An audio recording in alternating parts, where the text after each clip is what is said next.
Right, welcome to Kinematics Part 2. The first question is about an electronic powered model boat being sailed on a small lagoon. We have a velocity equation. The question asks how far. So how far is the distance? To get from velocity to distance, anti-differentiate. So write the equation out. 18 becomes 18t, a t appears there. Put a squared divided by 2, and the t squared becomes cubed divided by 3 at a constant. We can tidy that up a bit. Now we want to find out what c is, so we use 65 in the 2 seconds. 65 is the distance, and 2 is the time.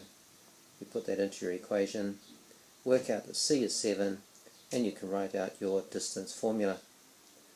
Now we're asked how far was the owner from the start, was the boat from the start rather, and it was 7 meters. Use calculus to find the maximum velocity of the boat.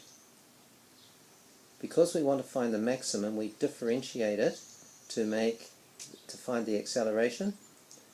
That's when the maximum is when acceleration is 0. Then you solve for t, that's 2.5.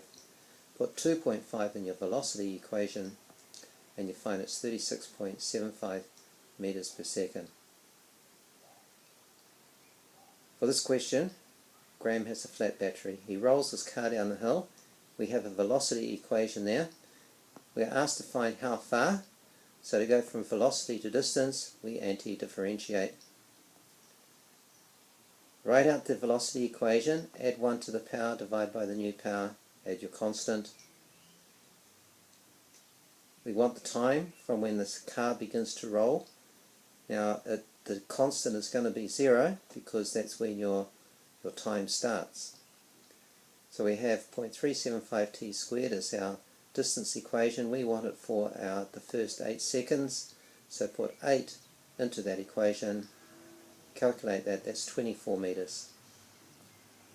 Here we have a large model rocket being fired into the air. We've been given a height equation, so we then find the velocity equation. We need to differentiate that. For part B, the velocity after 5 seconds, put 5 into the velocity equation. You get 196 meters per second.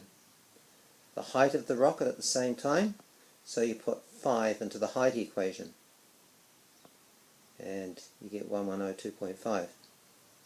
I was going to say it's not exactly rocket science, is it? But it is really. To find the acceleration, differentiate. Velocity to acceleration, differentiate. We've got no t there, so it's not dependent on time, so it has a constant deceleration, slowing down at 9.8 meters per second squared. When does the rocket reach its maximum height above the ground? We've got the height equation there. If we differentiate it to find the maximum, we'll get the velocity. Make it equal 0, we can find when it's at a maximum height, when velocity is 0.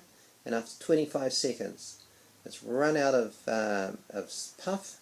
The rocket is at its apex, and then it starts to descend after 25 seconds. We've got to find the height.